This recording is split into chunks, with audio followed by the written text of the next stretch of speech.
नमस्कार, स्वागत है आपका लाउड इंडिया टीवी पर। लेकर आया हूं आपका अपना कार्यक्रम पॉलिटिकली योर्स अशोक वानखेड़े। नमस्कार, लाउड इंडिया टेलीविजन पर आपका स्वागत है। लेकर आया हूं आपका अपना कार्यक्रम politically yours Ashok Wankhede.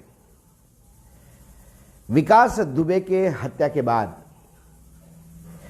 Encounter, फर्जी एनकाउंटर, हत्या, ऐसे कई सवाल विकास दुबे के एनकाउंटर पे उठ रहे हैं। मीडिया दो सेक्शन में डिवाइड हो गया है। कुछ लोग सवाल उठा रहे हैं जिस प्रकार से उत्तर प्रदेश पुलिस विकास का इनकाउंटर के बारे में जानकारी दे रही है। वह जानकारी हास्यास्पद है, बहुत ही बुरी लिखी हुई स्क्रिप्ट है।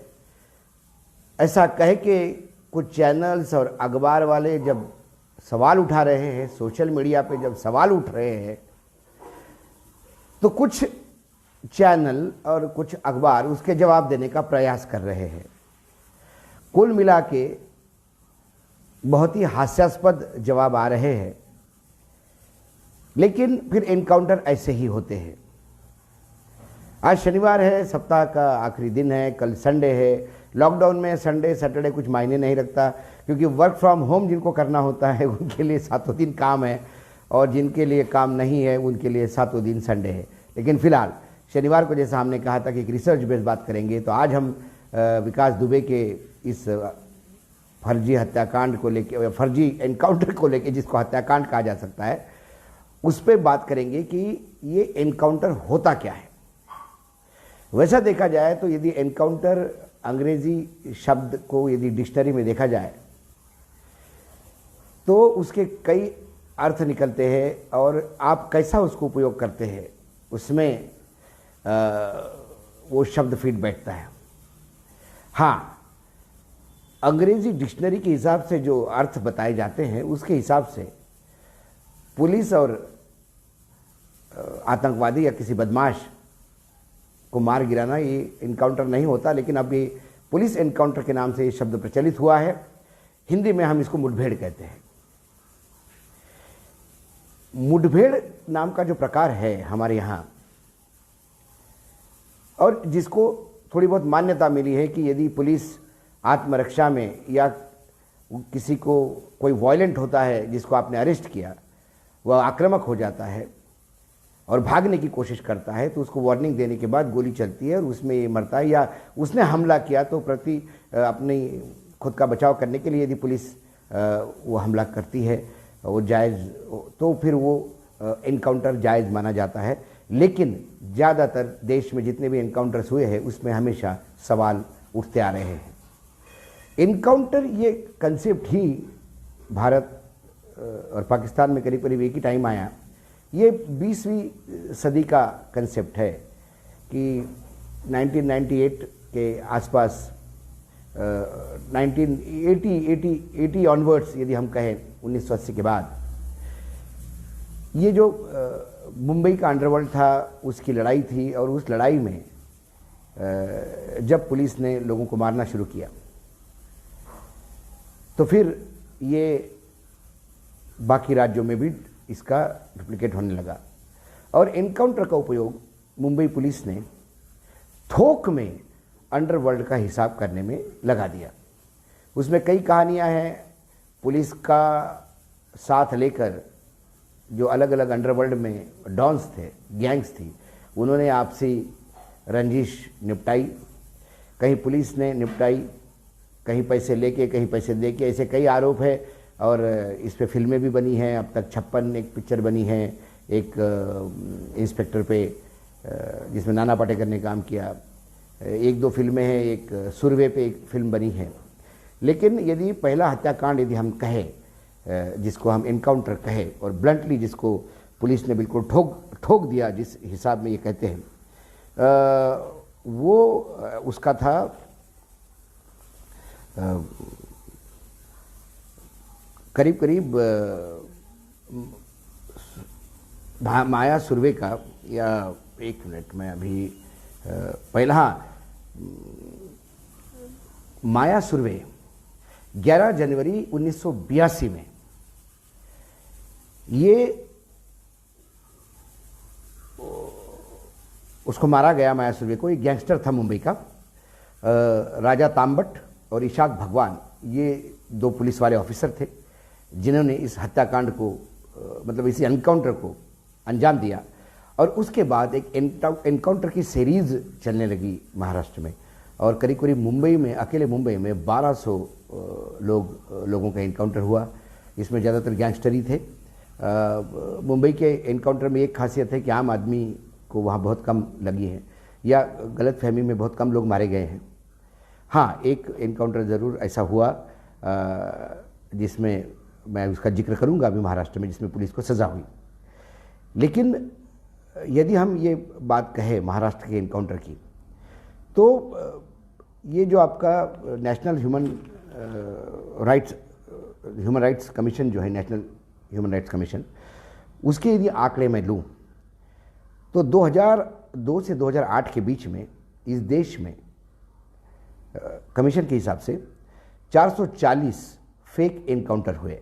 मतलब एनकाउंटर तो कई हुए, लेकिन उसमें 440 ऐसे हैं जिस पर सवाल उठते हैं, और ह्यूमन राइट्स कमीशन कहता है कि ये फेक है, गलत है, नकली है, ये हत्याएं हैं जिसको एनकाउंटर का रूप दिया गया है। और यदि राज्य वाइज देखा जाए तो इसमें सबसे ज़्यादा राज्य जो है 2002-2008 के बीच में जो हुआ है, तो उत्तर प्रदेश में 231 फेक एनकाउंटर जो हुए हैं उसको फेक बोला गया है। राजस्थान में 33 है, महाराष्ट्र में 31 है, दिल्ली में 26 है, आंध्र प्रदेश में 21 है, और उत्तराखंड में 19 है। ये वो फेक एनकाउंटर है अलग अलग राज्यों में जिस पे सवाल उठते हैं, जिसको एनकाउंटर नहीं माना जा रहा है। 2009 से 2010 के बीच में, मतलब फरवरी 2013 तक 155 ऐसे डाउटफुल केसेस है एनकाउंटर के, जिसे नेशनल ह्यूमन राइट्स कमीशन जो है वो फेक मानता है। उसमें उत्तर प्रदेश में 138 है, मणिपुर में 62 है, नॉर्थ ईस्ट में पहली बार जिक्र हुआ है, आसाम में 52 है, वेस्ट बंगाल में 35 है, और झारखंड में 30 है। तो ये नए राज्य जुड़े हैं, तो हम ये मान सकते हैं कि एनकाउंटर का ये जो रोग है वो एक राज्य से दूसरे राज्य जाता है, और इसको समाज में दो फाड़ हो सकते हैं। इसमें कुछ इसको जस्टिफाई करते हैं, कुछ इसको जस्टिफाई नहीं करते। कुछ कहते हैं कि यदि पुलिस ही न्याय करने लगी तो फिर न्यायपालिका की ज़रूरत क्या है। और कई जगह हमने ये देखा कि ज़्यादातर एनकाउंटर जो हुए हैं, उत्तर प्रदेश हो या महाराष्ट्र हो या बाकी राज्यों में हो, उस एनकाउंटर के साथ एक बहुत बड़ा राज दफन हो गया है। बहुत सारे लोग, जैसा मैंने कल कहा था कि उद्योगपति हो या पुलिस ऑफिसर हो या नेता हो, इनको कहीं ना कहीं उसमें बचाव का एक रास्ता मिल जाता है। कई जगह एक गैंग दूसरे गैंग की सुपारी पुलिस को देती है और उसको आप एनकाउंटर का नाम देते हो। ये तमाम बातें हैं जो एनकाउंटर की होती है। यदि हम उत्तर प्रदेश की बात करें, क्योंकि अभी दुबे जी कहना पड़ेगा उनको, क्योंकि अभी वो बहुत चर्चित है और अब उसमें सुप्रीम कोर्ट में भी केस दर्ज है। तो ये विकास दुबे का जो हत्याकांड हुआ है, तो ये एनकाउंटर हुआ है, उसको पहली बार हम बता दें कि उसको हम जस्टिफाई बिल्कुल नहीं करते। विकास को मरना ही था, उसको तो फांसी होनी थी। लेकिन वो फांसी हो सकता है कि जैसा कि हमारे देश में न्यायिक प्रणाली है, 10 साल लगते, फिर राष्ट्रपति के यहाँ गुहार होती, पता नहीं कौन सी पार्टी कब आती और कौन से पार्टी का क्या इंटरेस्ट होता। जैसा कि मैंने कहा कि जब उसने एक मंत्री दर्जा प्राप्त आदमी की हत्या की पुलिस स्टेशन में, तो वो बिना गवाह के छूट जाता है, और उसके बाद क्योंकि वहाँ पे बीएसपी की सरकार थी तो उन्होंने अपील तक नहीं की, और विकास एक और बड़ा गुस्सा, एक तकमा और लग गया कि इससे भी बड़ा कोई गैंगस्टर हो नहीं सकता। यही कारण है कि उसको लगा कि जब मैं पुलिस स्टेशन में जाकर हत्या कर सकता हूं तो मैं पुलिस वालों को क्यों नहीं मार सकता। तो ये 8 लोगों की जो हत्या हुई है उसी की परिणति थी। तो उत्तर प्रदेश की हम यदि बात करें तो जब से 2017 की बात करूं मैं, 2017 से जब से योगी आदित्यनाथ की सरकार आई है और उन्होंने बाकायदा ये कहा था, और एक तो उन्होंने जब कहा कि जो लोग जो मुजरिम हैं, या तो जो डॉन है, या तो वो जेल में रहे या ऊपर रहे, तो ये हम ठोक देंगे। और उसके बाद उन्होंने बाकायदा जो इनकाउंटर हुए हैं उसको अपने सरकार की उपलब्धि बताई है एक 26 जनवरी के एक प्रोग्राम में, उसके ऊपर भी बहुत बवाल हुआ। लेकिन ये जो एनकाउंटर हुआ है कल परसों विकास दुबे का, यह एनकाउंटर 119वां है। मतलब एनकाउंटर तो ज़्यादा हुए लेकिन 119वीं मौत है। 2017 से लेके कल तक 119 लोग गैंगस्टर मारे गए एनकाउंटर में। अब होता क्या है, मैं आगे आने वाले समय में, मतलब आगे क्या अभी मैं बता ही दूँ कि सर्वोच्च न्यायालय में ये केसेस गए हैं। सर्वोच्च न्यायालय ने उत्तर प्रदेश सरकार को जनवरी 2019 में भी लताड़ा भी है एनकाउंटर को लेके।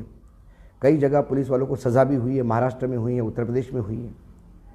तो ऐसे में सर्वोच्च न्यायालय ने एक केस में कुछ गाइडलाइंस दी थी कि यदि किसी का एनकाउंटर होता है तो वो एनकाउंटर होने के बाद एक एफआईआर, यदि ऑब्जेक्शन उठते हैं उस पर, घर वाले ऑब्जेक्शन लेते हैं कि ये साहब हत्या है, तो फिर वो हत्या के हिसाब से ही एफआईआर दर्ज होनी चाहिए, भले ही वो पुलिस वालों के खिलाफ हो, और एक मैजिस्ट्रियल इंक्वायरी होनी चाहिए। और उस इंक्वायरी में उस जो मारा गया गैंगस्टर है या जो अपराधी है, जो भी है, उसका घरवाला कोई अपना नज़दीकी उस इंक्वायरी में होना चाहिए, साथ में होना चाहिए, ताकि एक ट्रांसपेरेंसी आए। और ये होता भी है। लेकिन फिर क्या है कि जुडिशियल मैजिस्ट्रेट राज्य सरकार के अंडर, और फिर वही लिपापोती होती है। यदि उत्तर प्रदेश की बात करूं मैं, तो उत्तर प्रदेश में अभी तक 119 जो हत्याकांड हुए, हर एक में करीब करीब अब 74 ऐसे मैजिस्ट्रेट इंक्वायरी हुई है 74 केसेस में, जिसमें उन्होंने बोल दिया कि ये जायज़ था, क्लीन चिट दे दी पुलिस को। और 64 ऐसे केसेस थे जिसमें पुलिस ने क्लोजर रिपोर्ट कोर्ट को दे दी और कोर्ट ने एक्सेप्ट कर ली, मतलब उसमें कोई डाउट ही नहीं था, बवाल ही नहीं हुआ, तो वो एनकाउंटर ही माना गया। तो ये स्थिति है। लेकिन इसके बावजूद भी, ये केसेस होने के बावजूद भी, जब कोई बड़ा कांड होता है तो सर्वोच्च न्यायालय उसका कॉग्निजेंस लेती है। अभी पिछले अभी 2019 में ही कुछ महीने पहले ही, कहे 6 महीने पहले की बात कहें हम, तो जो बलात्कार कांड हुआ तेलंगाना में, हैदराबाद में, और फिर 4 आरोपी को, एक वेटरनरी डॉक्टर थी, उसके ऊपर बलात्कार हुआ, उसकी हत्या की गई, और ये 4 आरोपी मिले। उसके बाद NH-44 पे बताया गया कि वो पिस्तौल लेके, पुलिस की पिस्तौल छीन के भाग रहे थे, और तो फिर पुलिस को गोली चलाई, पुलिस को गोली चलानी पड़ी और 4 मारे गए। तो इस पे बाकायदा जब बवाल हुआ, क्योंकि भले लोग साथ थे, जनता साथ थी, क्योंकि बलात्कारी को कोई माफ़ करना नहीं चाहता था। और उस एनकाउंटर में ऐसा कुछ होता भी नहीं कि उनके कुछ पैसे उद्योगपतियों के पास होते, क्या नेताओं ने उनको यूज़ किया था, क्या पुलिस को वो बाकायदा अयाची का सामान सप्लाई कर रहे थे। वो 4 बिल्कुल घिनौने अपराधी थे, उनका एनकाउंटर हुआ। लेकिन उसके बावजूद भी जब समाज में कुछ तबकों में कहा कि ये हाई हेडनेस है पुलिस की, ये पुलिस की गलत बात है, कहीं ना कहीं फिर न्यायपालिका किस लिए, तो फिर न्यायपालिका ने उसका कॉग्निजेंस लिया। और फिर एक रिटायर्ड सिरपुरकर जज है सुप्रीम कोर्ट के, उनके अंडर एक इंक्वायरी ऑर्डर किया। 7 महीने हो गए, इंक्वायरी चल रही है। विकास दुबे का केस वैसा ही उसी फॉर्मेट में लगता है कि वो लेके जा रहे थे, गाड़ी पलटती है, पलटती हुई गाड़ी में जख्मी होते, वो नहीं होते, और उसके बाद वो रिवॉल्वर छीन के बाहर आता है।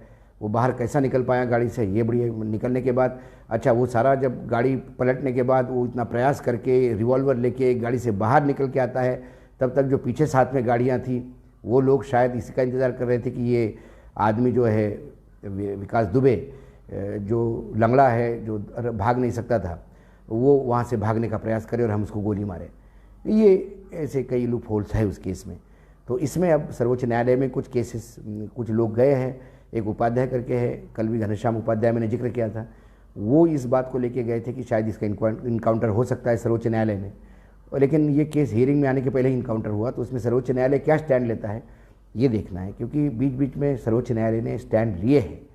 और जैसा कि मैंने ये सिरपुरकर का केस में कहा, मतलब ये सिरपुरकर जिसमें इंक्वायरी कर रहे हैं उसके केस में मैंने आपको कहा है। एक जो और चीज़ देखने को मिलती है कि ये जो एनकाउंटर हुए हैं, तो इसका यदि जो फिल्मी फ्लेवर है एनकाउंटर का, ये आपको महाराष्ट्र के एनकाउंटर्स में काफ़ी देखने को मिलेगा। तो यदि मैं राज्य वाइज बात करूं, तो पहले तो यूपी की जब बात मैं कर रहा था उसकी मैं पूरी करूं, तो यूपी में जब से योगी आदित्यनाथ आए हैं तब से अब तक करीब करीब 2017 से लेकर अब तक 6145 ऑपरेशंस हुए हैं ऐसे, जिसमें 119 लोग मारे गए। 2258 लोग घायल हैं इस 6145 ऑपरेशंस में। 13 पुलिसकर्मी भी इसमें मारे गए हैं। ये 13 पुलिसकर्मियों में वो 8 भी मैं जोड़ रहा हूँ जो अभी विकास दुबे ने मारे थे। उसके बाद 885 पुलिस अधिकारी है या पुलिसकर्मी हैं जो जख्मी हुए हैं। ये डाटा है उत्तर प्रदेश सरकार का। 2017 से यदि हम बात करें तो 2017 में 28 गैंगस्टर मारे गए हैं, 3 पुलिस वाले मारे गए हैं। 2018 में 41 गैंगस्टर मारे गए हैं, 1 पुलिस वाला मारा गया। 2019 में 34 गैंगस्टर मारे गए और 1 पुलिस वाला मारा गया। 2020 अभी 6 महीने पूरे हुए हैं, विकास दुबे का केस पकड़ के 16 का इनकाउंटर हुआ है गैंगस्टर का, और 8 पुलिसकर्मी जो दुबे ने मारे थे वो यदि हम पकड़े तो वो मारे गए हैं। तो ये एक डाटा आपको मिलेगा इसका। लेकिन अब यदि हम ओवरऑल यदि इसका देखें कि कहाँ कहाँ स्टेट वाइज यदि हम देखें तो हमें सबसे पहले यदि हम जाते हैं महाराष्ट्र, तो जैसे कि महाराष्ट्र को मैंने कहा था कि सुर्वे के माया सुर्वे के हत्या से, यानी वो इनकाउंटर से, इनकाउंटर सिस्टम चालू हो गया, वो 82 का था। उसके बाद महाराष्ट्र में लगातार इनकाउंटर हर साल होती है, करीब करीब 1200-1300, अब तो 2000 के आसपास गैंगस्टर मारे गए हैं महाराष्ट्र में एनकाउंटर में। लेकिन एक खासियत जो है महाराष्ट्र में, जो इनकाउंटर आज तक इतने हुए हैं, उसमें 1983 की बैच है नासिक पुलिस एकेडमी की। उस बैच की खासियत यह है कि 12 जो इनकाउंटर स्पेशलिस्ट है महाराष्ट्र के, उनमें से 12 की 12 ये 83 बैच से आते हैं। और इनका 83 बैच का यदि रिकॉर्ड देखा जाए, क्योंकि इनामदार साहब वहाँ पे प्रशिक्षक यानी प्रिंसिपल थे, उस एकेडमी के इंचार्ज थे 1982 से वहाँ तक 85 तक, तो उसके बीच की 82 से 85 तक की बीच की बैच है ये 83 की। उनके हिसाब से ये 12 भी लोग बहुत ईमानदार है, 12 लोगों पे कोई डाउट नहीं होना चाहिए और अपने काम के प्रति बड़े लगनशील है, और उनकी एकेडमी का रिपोर्ट भी उन्होंने बताया कि बहुत बेहतरीन है। लेकिन यदि मैं महाराष्ट्र के इन लोगों के बारे में आपको बता दूं तो प्रदीप शर्मा है ऑफिसर, उसने अब तक 312 लोगों को बम्बई की भाषा में बोला तो टपकाया है, मतलब इनकाउंटर किया है गैंगस्टर का। उसके बाद दया नायक आते हैं, वो 83 उनका आंकड़ा है। प्रफुल्ल भोसले है, वो 77 गैंगस्टर को मार चुके हैं। रविंद्रनाथ आंग्रे है, उन्होंने 54 गैंगस्टर को मारा है। सचिन वजह है, उसमें 63 लोगों को मारा है। विजय सालस्कर है, जिसने 61 लोगों को मारा है। ये एक लिस्ट मैंने बताई कि ये एनकाउंटर स्पेशलिस्ट माने जाते हैं। अब इनकी हर एक की एक कहानी है, इन पे फिल्में बनी हैं, इन्होंने बीच में सस्पेंड हो गए हैं इनमें से कई लोग, फिर वो वापस आ गए हैं, कुछ लोगों ने पॉलिटिक्स ज्वाइन की फिर वापस आ गए। ऐसे तमाम कहानियाँ, हर एक के बारे में यदि कहानी होगी तो हर एक एपिसोड बन सकता है हर एक के ऊपर। उसके बाद यदि आप इनकाउंटर का एक सिस्टम देखें तो पंजाब में 1984 से 1995 तक, ये जब पंजाब में खालिस्तान मूवमेंट चल रहा था, उस समय खालिस्तान मूवमेंट को दबाने के लिए और लोकल आतंक खत्म करने के लिए जिस हिसाब से पुलिस ने एनकाउंटर का प्रयोग किया वह भयावह है। क्योंकि उसमें आपने आतंकवादियों से ज़्यादा, जो आतंकवादी नहीं थे उनकी हत्याओं के मामले बहुत सारे सामने आए। युवा बच्चा था, किसी को किसी का घर खाली करवाना है, किसी को किसी का बिजनेस खाली करवाना है, किसी को कोई और कारण अपना सेटलमेंट करना है, तो लोगों ने एनकाउंटर के नाम से पंजाब में अपने, जब तक पंजाब में शांति बहाली नहीं हुई तब तक पंजाब में एनकाउंटर के नाम पे फेक एनकाउंटर्स बहुत हुए। और पंजाब के कई DG, director general of police, DGPs, IGs, उस पर लगातार सवाल उठते रहे। कई लोग इंक्वायरी ऑर्डर कर दिया, उसमें राजनीति सत्ता का उलट पुलट इस चक्कर में हुआ। ऐसी तमाम बातें उस समय पंजाब में हुई। लेकिन अब पंजाब बाय एंड लार्ज शांत है, क्योंकि पंजाब में अब यदि प्रकोप है वहाँ पे तो सरकार के भ्रष्टाचार का है और नशे का प्रकोप है। तो इन दोनों से पंजाब को मुक्ति की और पंजाब जा रहा है। लेकिन पंजाब में जो आतंकवाद का साया था उस पीरियड में एनकाउंटर ने अपना बाखूबी रंग जमाया। गुजरात में भी 2002 से 2006 तक 22 लोग मारे गए हैं। गुजरात में भी अच्छा खासा अंडरवर्ल्ड का स्कोर जो सेटल हुआ है, आपस में सेटल किया है, पुलिस ने सेटल किया है। उसमें बहुत सारे विवादित एनकाउंटर्स भी हैं। उत्तर प्रदेश में 2017 में एनडीए की गवर्नमेंट जब आई, मतलब योगी आदित्यनाथ की जब सरकार आई, तो उन्होंने बाकायदा ऑफिशियल ऑर्डर ही दिया था कि एनकाउंटर किया जाए। तो उस पर भी बवाल हुआ था, क्योंकि एनकाउंटर का ऑर्डर नहीं हो सकता। एनकाउंटर ये उस समय की स्थिति के हिसाब से, नहीं तो वो हत्या हो जाएगी। यदि आपने ये कहा कि गैंगस्टर का एनकाउंटर करो, इसका मतलब उसकी हत्या करो, और हत्या का अधिकार पुलिस को भी या सरकार को भी न्यायपालिका देती नहीं। तो ये एनकाउंटर का ऑर्डर देना ये अपने आप में ये गलत बात थी। उसके ऊपर नोटिस भी इशू हुए थे। सरकार ने शायद इसमें रेक्टिफिकेशन भी किया, लेकिन जो मैसेज जाना था पुलिस फोर्स को वो चला गया कि आपको एनकाउंटर करना ही है। उसके बाद आपको उत्तर प्रदेश के वीरप्पन का एनकाउंटर बड़ा एक फेमस हुआ। एसटीएफ ने 18 अक्टूबर 2004 को वीरप्पन को मारा। अब वीरप्पन का एनकाउंटर जो बताते हैं कि वो वीरप्पन इतना बीमार था, एम्बुलेंस में जा रहा था, लेकिन उसका एनकाउंटर हुआ, क्योंकि वीरप्पन भी लोगों के हाथ आ नहीं रहा था।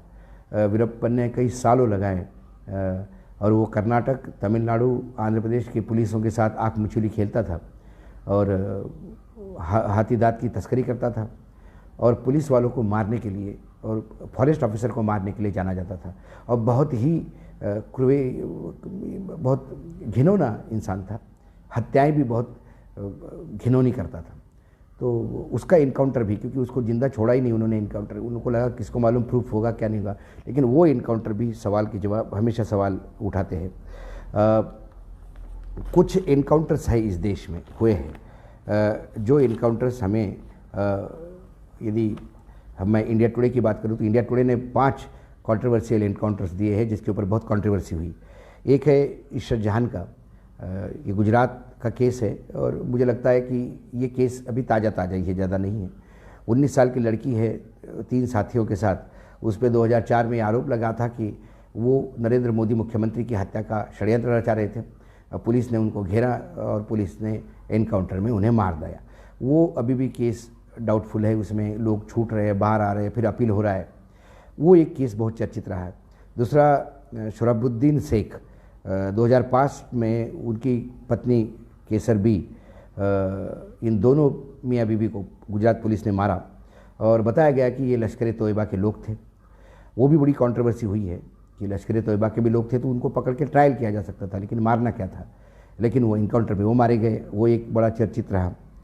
फिर एक राम नारायण गुप्ता है जिसको लखन भैया कहते थे, ये मुंबई का केस है, छोटा राजन का आदमी था ये, और 2005 में इसका इनकाउंटर किया। लेकिन यहाँ पुलिस थोड़ी सी फंस गई, क्योंकि इनकाउंटर की स्क्रिप्ट आप कितनी अच्छी लिखते हो ये मायना रखता है यदि पुलिस को छूटना है तो। क्योंकि विकास दुबे की स्क्रिप्ट तो बहुत ही लूज़ है, इसमें इतने सवाल है कि मतलब ये बम्बैया बी ग्रेड सी ग्रेड की फिल्म ऐसी बनती है कि जिसमें कोई दिमाग घर पे रख के आप देखने जा सकते हो, वैसी ये स्क्रिप्ट है। वैसा पुलिस का जो वर्जन है, पुलिस जो कह रही है वो दुबे के केस में बहुत ही हास्यास्पद है। ऐसा ही राम नारायण गुप्ता के बीच बारे में मुंबई पुलिस से गलती हुई। एक्सपीरियंस पुलिस एनकाउंटर के लिए जाने वाली, लेकिन गलती हुई। उसमें करीब 13 पुलिस वालों को 2013 में, 2005 का केस है, 2013 में आजीवन कारावास हुआ। ये एक फंसा हुआ मामला था। एक है वारंगल एनकाउंटर। अब वारंगल एनकाउंटर ये आंध्र प्रदेश पुलिस का केस था 2008 का।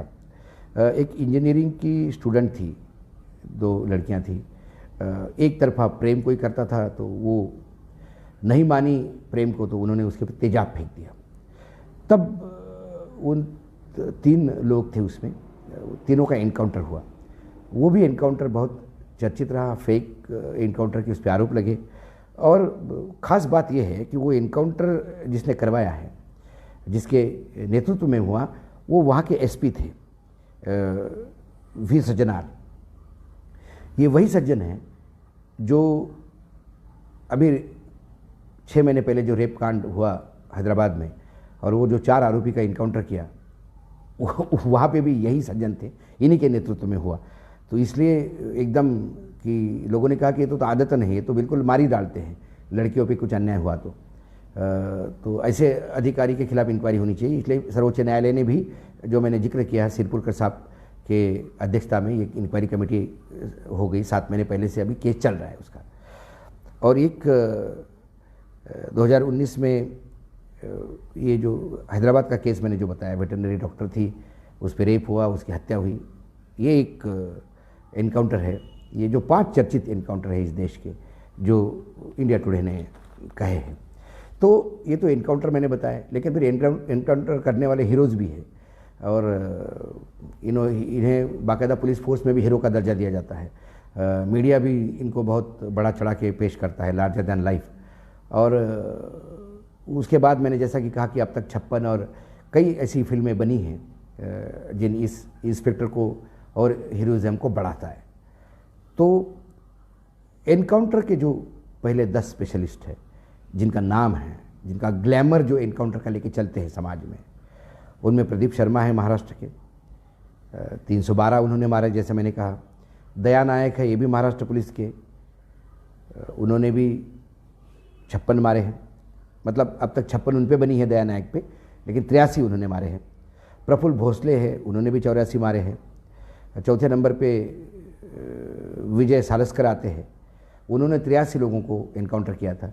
लेकिन मुंबई पे जब हमला हुआ था, उनमें जो लोग शहीद हुए थे पुलिस ऑफिसर, उसमें सालस्कर साहब भी हैं। सचिन वजह है, जो प्रदीप शर्मा के ही चेले माने जाते हैं, उन्हीं के मतलब स्टूडेंट है, उन्होंने 63 को ठोका है। और प्रदीप कुमार है यूपी पुलिस के, उन्होंने 104 एनकाउंटर किया है अभी तक, उनका भी बड़ा नाम है उत्तर प्रदेश में। अनंत देव है, 2006 बैच के आईपीएस ऑफिसर हैं। ये वही हैं जो अभी एसटीएफ के चीफ थे विकास दुबे के केस में, और जिन पे आरोप लगे थे कि विकास दुबे का उनका अच्छा संबंध है, इसलिए उनको छोड़ना पड़ा। तो लेकिन उन्होंने भी एक समय था अपना उनका जब वो कानपुर देहात में थे, तो चंबल के बिहाड़ों में उनका आतंक था। ददुआ नाम के डकैत को मारने में उनका बड़ा हाथ था, मतलब उन्होंने इनकाउंटर किया था। और चंबल थर्राता था आनंद देव के नाम से। सरोज कुमार पांडे है, वही यूपी पुलिस के, उन्होंने 50 के आसपास गैंगस्टर को ठोका है। श्री प्रकाश शुक्ल, जिसका जिक्र हम बार बार कहते हैं 20-22 साल पहले आज से, वो भी बिल्कुल विकास दुबे जैसी कहानी थी। 25 साल की उम्र थी, और पॉलिटिकल पावर, अधिकारियों का संरक्षण और अथाह पैसा, इसमें उसका दिमाग थोड़ा सा ख़राब हो गया। उन्होंने पुलिस वालों पे हाथ डाल दिया। जब भस्मासुर हो गया, तो उस भस्मासुर को शांत करने के लिए राजेश कुमार पांडे की ड्यूटी लगाई गई, और उन्होंने उसमें अपनी कामयाबी हासिल कर दी। उनके नाम पे भी 50 का आंकड़ा है, 50 का स्कोर है उनका। फिर दिल्ली पुलिस के राजवीर सिंह थे, बहुत दीदार आदमी थे, दिल्ली पुलिस में बहुत ग्लैमरस नाम था, उन्होंने भी 50 के आसपास मारे। लेकिन जैसा कि मैंने कहा कि इन लोगों को बाद में जब ग्लैमर लेवल पे पहुंच जाता है, तो फिर ये तोड़ पानी भी करना शुरू कर देते, मांडवली करना शुरू कर देते, और ये तमाम चीज़ें जो है ये आर्बिट्रेटर बन जाते हैं अंडरवर्ल्ड के। ऐसे ही किसी आर्बिट्रेटर के केस में ये गुड़गांव में फंसे थे, और एक प्रॉपर्टी डीलर ने साधे उनको गोली मार के हत्या कर दी उनकी। एक अमिताभ यश है यूपी पुलिस के, उन्होंने भी 36 मारे हैं। ऐसे तमाम स्कोर्स आपको मिलेंगे। मैंने आज आपको बताया कि एनकाउंटर कब शुरू हुआ, क्यों शुरू हुआ, महाराष्ट्र में कैसा एलिमिनेट किया। उसके बाद उत्तर प्रदेश का आंकड़ा सबसे बढ़िया है, मतलब सबसे ज़्यादा उत्तर प्रदेश में हो रहे हैं एनकाउंटर। और फेक इनकाउंटर के लिए लगातार नेशनल ह्यूमन राइट्स कमीशन आवाज़ उठाती है, समाज आवाज़ उठाता है। आज भी स्थिति ये है कि विकास दुबे के एनकाउंटर पे यदि आप सवाल उठाते हो, तो आपको या तो कहा जाता है कि आप ब्राह्मणवादी हो, आप ब्राह्मण के लिए बोल रहे हो, या आपको वो गैंगस्टर के साथ वाले लोग हो। प्रश्न ये है कि इन तमाम बातों पे, एनकाउंटर पे इसलिए सवाल उठते हैं कि ये वो लोग हैं जो कोर्ट तक पहुंच जा सकते थे, ये वो लोग हैं जो कोर्ट तक लेके जाया जा सकता था, और पुलिस यदि अच्छा केस बनाती तो वो छूटते भी नहीं। जब भी कोई गैंगस्टर छूटा है तो वो पुलिस के गलती से ही छूटा है। ऐसे तमाम सर्वोच्च न्यायालय के रिजल्ट्स आपको मिलेंगे, निर्णय मिलेंगे, जिसमें सर्वोच्च न्यायालय ये कहता है कि हमें पता है कि क्या हुआ है, लेकिन सबूतों के अभाव में हमको छोड़ना पड़ता है। इसमें पुलिसों की ही गलती है, पुलिस ही भस्मासुर पैदा करती है और पुलिस ही फिर उसको एलिमिनेट करती है। क्योंकि यदि विकास दुबे को, जब उन्होंने शुक्ला जी की हत्या की, एक राज्य मंत्री दर्जा प्राप्त नेता थे, पुलिस स्टेशन में घुस के, तभी यदि सारे पुलिस वाले गवाह देते तो वो फांसी के पे लटका जाते, और ये चैप्टर तभी खत्म होता, तो उसके बाद एक आतंक का नाम बन के वो उभरते नहीं। लेकिन फिर इस विकास दुबे की, जैसे कि मैंने कहा, सब कुछ ज़रूरत है। आज महाराष्ट्र में दया नाइक से लेकर तमाम शर्मा, जिनके मैंने नाम गिनवाए हैं, इनके प्रॉपर्टीज़ पे सवाल उठते हैं। जिस दिल्ली पुलिस के एनकाउंटर स्पेशलिस्ट की मैंने बात की है, एक प्रॉपर्टी डीलर उनको मारता है। किस प्रॉपर्टी की सेटलमेंट में वो वहाँ गए थे? क्यों ये लोग ऐसा काम करते हैं? कई लोग ट्रस्ट बना के ट्रस्टी हो गए, कई लोग कई जगह पे हो रहे। और बम्बई में तो इतनी कहानियाँ हैं एनकाउंटर की, तो कई बार तो एनकाउंटर ऐसे भी, मतलब जो मैंने सुना है, क्योंकि बॉम्बे में काफ़ी लोगों के बीच में मेरे सोर्सेस है, तो यदि किसी गैंगस्टर को पुलिस पकड़ती है तो उसको रिकॉर्ड पे दिखाती नहीं पकड़ती है करके, फिर उस गैंगस्टर को एनकाउंटर की धमकी दे के बताते हैं कि बता तूने किस किस से पैसे उगाने के लिए धमकी दी। फिर वो 2-4 बिल्डर के, 2-4 फिल्म वालों के, 2-4 डायमंड वालों के नाम लेता है, ट्रेडर्स के, कि साहब मैं इनसे मैं प्रोटेक्शन मनी मांग रहा था, मैं इनसे पैसा लेने के लिए फ़ोन कर रहा था। फिर पुलिस उनको बुलाती है थाने पे और बोलती है कि देखो इसने तुमको फ़ोन किया, इसको हमने पकड़ा है, अब तुम हमको बताओ तुम हमको क्या दे रहे हो। यदि तुम हमको कुछ दे रहे हो तो हम इसको ठोक देंगे, नहीं दे रहे हो तो ये हमको दे रहा है छोड़ने के, जब हम इसको छोड़ेंगे तो फिर आप देख लेना आपका क्या होगा। तो ये बोली लगती है, और उस बोली में जो बाहर डायमंड वाला है, बिल्डर है, सिनेमा वाला है, वो बोलता है कि साहब वो 1 करोड़ रुपए दे रहा होगा तो हम सब मिलकर आपको 10 करोड़ रुपए देते, इसको छोड़ो मत।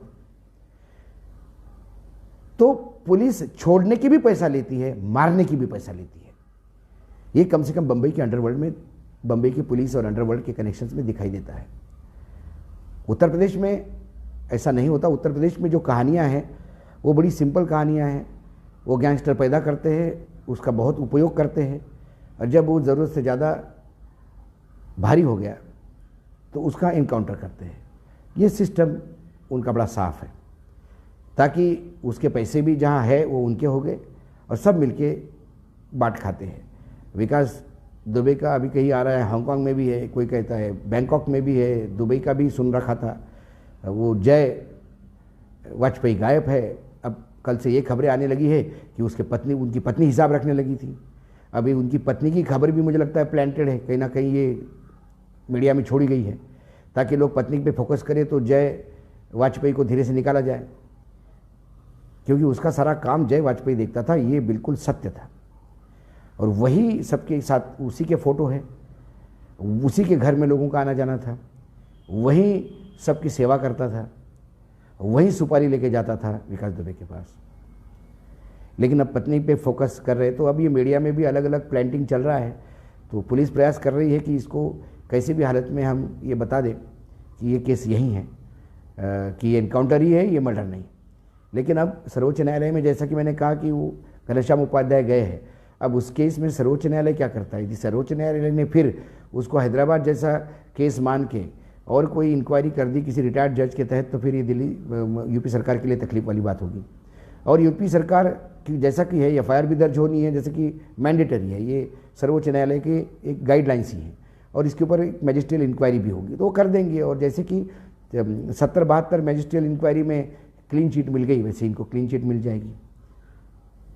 ये कहानी इस देश के एनकाउंटर की है। ये पूरा सप्ताह एनकाउंटर के नाम से ही शहीद हुआ, क्योंकि बाकी सारे खबरों का एनकाउंटर विकास दुबे के एनकाउंटर ने कर दिया। चाइना के बारे में, जैसा कि हम कहते हैं कि चाइना की स्थिति, चाइना और भारत का युद्ध बिल्कुल मीडिया वाले करने पे आमादा थे, वो रुक गए बेचारे, क्योंकि उनको लगा कि वो चाइना की लड़ाई से ज़्यादा मज़ा इधर है विकास दुबे में, तो विकास दुबे हीरो हो गए। तो इसलिए मैं कहता हूँ कि विकास दुबे के एनकाउंटर ने बहुत सारे विषयों को एनकाउंटर कर दिया। फिर हम कोविड की तरफ हमको ध्यान देना होगा, क्योंकि आंकड़ा अब लाखों के पार हो गया। हम विश्व में बहुत जल्दी नंबर 1 हो सकते हैं, लेकिन इसके बावजूद एक अच्छी बात यह है कि हमारे यहाँ रिकवरी फास्ट है और डेथ का रेट कम है। ये हमारे देश का सौभाग्य है। लेकिन फिर भी जो सोशल डिस्टेंसिंग है, जो सरकार की गाइडलाइंस है, उसको हमको पालना चाहिए। हमें अपना प्रिकॉशन लेना चाहिए, अपने आप को इतना मजबूत करना चाहिए कि हम कोविड से स्वयं लड़ें, क्योंकि अभी दवाई आना की बात है, जो वैक्सीन्स है वो तीसरे स्टेज में है, बहुत अच्छी बात है, लेकिन उसको भी समय लगेगा। और उसको यदि महीनों का समय लगेगा तो कोविड हर घंटे अपना काम कर रहा है। तो अब घंटों के और महीनों के बीच का ये अंतर हमें पाटना है। अब नई खबर ये भी आई कि अब तो हवा से भी स्प्रेड होने लगा है, और हवा से यदि वो जाता है एक जगह से दूसरी जगह पे, तो फिर 20 मीटर फुट का डिस्टेंस रखने की बात आती है। और यदि 20 फीट का डिस्टेंस होगा और यदि दिल्ली में कोई बस चलेगी सरकारी, तो मुझे लगता है ड्राइवर और कंडक्टर ही बैठेंगे, क्योंकि दोनों के बीच में 20 फीट का डिस्टेंस है, बीच में कोई बैठने को जगह नहीं होगी। इस पूरे इसमें आनंद लेने वाले भी लोग अपने देश में कम नहीं हैं। जब से विकास दुबे का इनकाउंटर हुआ और इनकाउंटर की जो स्क्रिप्ट बाहर आई, उस पर कई जोक्स बने हैं। किसी ने कहा कि इस पूरे इनकाउंटर में सबसे ज़्यादा टेंशन में महिंद्रा जीप वाले हैं। महिंद्रा मैन्युफैक्चरर जो महिंद्रा जीप बनाते हैं, महिंद्रा की गाड़ियाँ बनाते हैं, उनको समझ में नहीं आ रहा है कि हमारी गाड़ी जो बड़े बड़े टेरेन चढ़ जाती है, हर टेस्ट पास करती है, एक छोटे से गड्ढे से कैसे पलट गई। फिर उनको ये भी डर है कि गाय का झुंड सामने से आए तो हमारी गाड़ी फेल हो जाएगी, क्योंकि गाय का झुंड सामने से आता तो हमारी गाड़ी पलटती है। वो तो भरी बरसात में गाड़ी चलाने की बात करते हैं एडवर्टाइजमेंट में, लेकिन वो थोड़े से बरसात में ही गाड़ी स्कीट हो गई, और गाड़ी भी ऐसी पलटती है कि ज़रा घसीटती भी नहीं है। ये भी बड़ा चिंताजनक विषय बताया जा रहा है। ये जोक है सोशल मीडिया में। सोशल मीडिया में है कि बाकी तमाम जो गुंडे हैं वो गाड़ी में बैठने से इनकार कर रहे हैं। वो बोल रहे हैं कि भाई साहब एक जगह से दूसरी जगह हमको लेके जाना हो तो पैर पैर लेके चलिए, क्योंकि गाड़ी कब पलट जाएगी पता नहीं। कुछ गुंडे ये कह रहे हैं कि भाई साहब हम खाली नहीं जाएंगे, हमारे हाथ पैर में बेड़ियाँ रखो, बिल्कुल इतना जकड़ दो कि हम हिल भी नहीं पाए, क्योंकि कल आप ये कहो नहीं कि हम भाग रहे थे। ऐसे तमाम जोक्स इस स्क्रिप्ट पे आए हैं जो यूपी पुलिस ने लिखी है। यूपी पुलिस को लगता है मुझे कि थोड़ा सा बम्बई जाके ट्रेनिंग लेना पड़ेगा। बम्बई में अभी तक एक ही कांड हो गया जहाँ 13 लोगों को सज़ा हुई। बाकी बम्बई का पुलिस अपना काम बाखूबी करता है, और सबसे बड़ा भाई वही है, पैसा भी कमाता है, इनकाउंटर भी करता है, समाज सेवा भी दिखाता है, बहुत कुछ करता है, और इनकाउंटर करने वाले वहाँ हीरो भी हो जाते हैं। ऐसा अभी यूपी पुलिस को, लखनऊ पुलिस को करना होगा, ट्रेनिंग देना होगा। जोक अपार्ट्स आज इतना ही। कल फिर किसी विषय के साथ आने का प्रयास करूंगा। मंडे को पॉजिटिव मंडे है, बहुत सारी अच्छी बातें भी इस देश में हो रही है, उसकी बात करेंगे। फिर मंगलवार से लेके शुक्रवार तक फिर एनकाउंटर पे बात नहीं करेंगे। बहुत सारे विषय है बोलने के लिए, बहुत सारी चीज़ें हैं जिसमें सुन के आदमी लगता है कि ऐसा भी देश में होता है क्या। जब महाराष्ट्र में उदाहरण के तौर पे बता दूं कि 7 रुपये वाला मास्क 250 रुपये पे खरीदा जाता है, तो मुझे याद आती है कॉमनवेल्थ गेम की जो दिल्ली में हुए थे, जब पेपर नैपकिन 100 150 रुपये के खरीदे गए थे। ऐसा ही एक भ्रष्टाचार का मामला महाराष्ट्र में भी है, उस पर बात करेंगे। बहुत सारी चीज़ें हैं, बहुत सारे विषय पे बात करेंगे। रविवार है, रेगुलर है, लेकिन मना ही है रविवार जरूर। थोड़ा सा मेंटल स्ट्रेस कम हो जाएगा, क्योंकि कोविड से लड़ने के लिए इनर स्ट्रेंथ जो चाहिए, उसमें खुश रहना ये भी स्ट्रेंथ देता है, अच्छी नींद ये भी स्ट्रेंथ देता है। जब आप खुश रहोगे तो नींद भी अच्छी आएगी। आज इतना ही।